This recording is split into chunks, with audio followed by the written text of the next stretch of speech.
Hello दोस्तों, स्वागत है आप सभी का आपके अपने यूट्यूब चैनल। दोस्तों मैं रामरूप शर्मा। आज मैं आप लोगों को ट्रिग्नोमेट्रिक रेशियो त्रिकोणमितीय अनुपात पढ़ाऊंगा। तो सबसे पहले समकोण त्रिभुज क्या होता है, इनकी भुजाओं को क्या कहा जाता है, ये समझते हैं।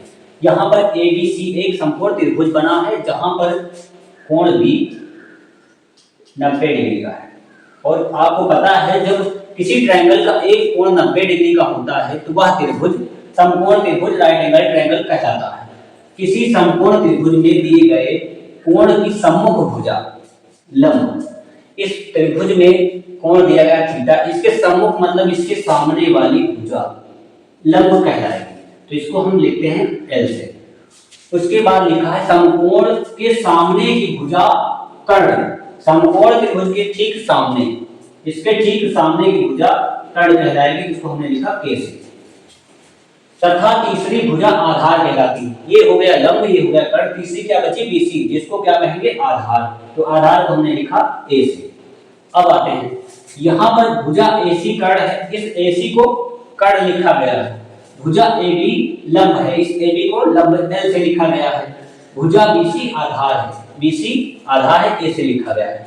पाइथागोरस प्रमेय से क्या होता है कि किसी समकोण त्रिभुज में कर्ण का स्क्वायर, आधार के स्क्वायर प्लस लंब के स्क्वायर के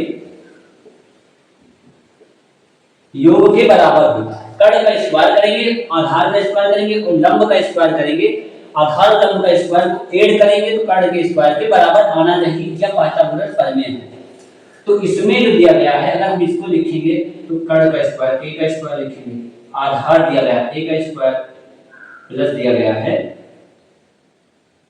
आधार का स्क्वायर होगा लंब दिया गया एल का स्क्वायर। अगर हम इसमें देखेंगे कर्ण क्या है, कर्ण वाली भुजा को एसी लिखा गया तो हम लिखेंगे एसी का स्क्वायर इज इक्वल टू आधार क्या है, बीसी है, यहाँ पर लिखा गया तो बीसी का स्क्वायर लिखेंगे बीसी स्क्वायर प्लस लंब क्या है एबी स्क्वायर, हम लिखेंगे एबी स्क्वायर। ये बन जाएगा पाइथागोरस प्रमेय। लेकिन अगर हम यहाँ एसी निकालेंगे, एसी, तो ये हो जाएगा, यहाँ पर ये स्क्वायर हटेगा तो लग जाएगा अंडर रूट। तो ये हो जाएगा बीसी स्क्वायर प्लस का एबी का स्क्वायर। तो ये एसी इक्वल टू हो जाएगा BC square plus AB square. Next समझते हैं कि अगर हम यहाँ पर बीसी स्क्वायर को रोकेंगे, बीसी स्क्वायर को रोकेंगे तो ये हो जाएगा AC square minus AB square. और अगर यहाँ पर हम इस स्क्वायर को हटाएंगे, बीसी निकालना होगा तो यहाँ पर लग जाएगा अंडर रूट। इसी तरह अगर हम AB को निकालेंगे तो AB इक्वल टू क्या हो जाएगा, AB इक्वल टू हो जाएगा अंडर रूट AC का स्क्वायर, यानी कर्ण का स्क्वायर से हम AB निकालेंगे तो BC का स्क्वायर घटा देंगे।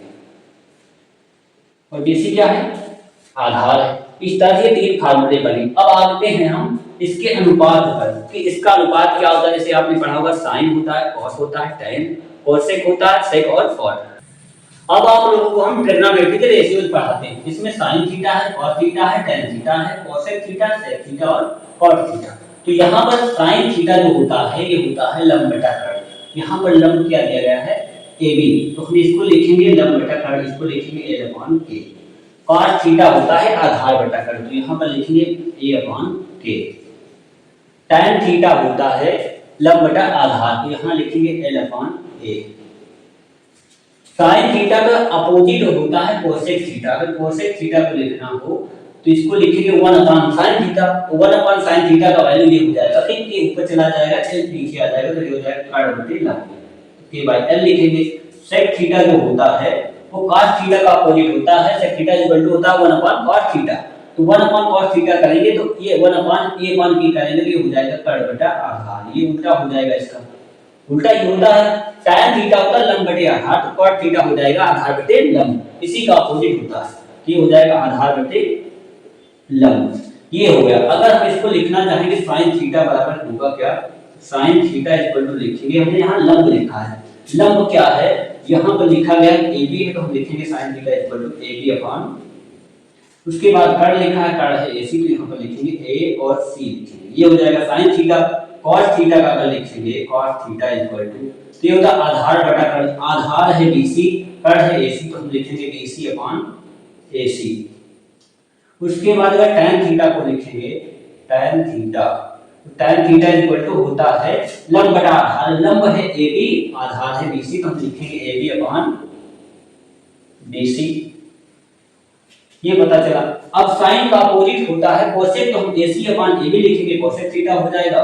cos का अपोजिट होता है sec थीटा, तो हम लिखेंगे AC अपॉन BC, तो sec थीटा हो जाएगा।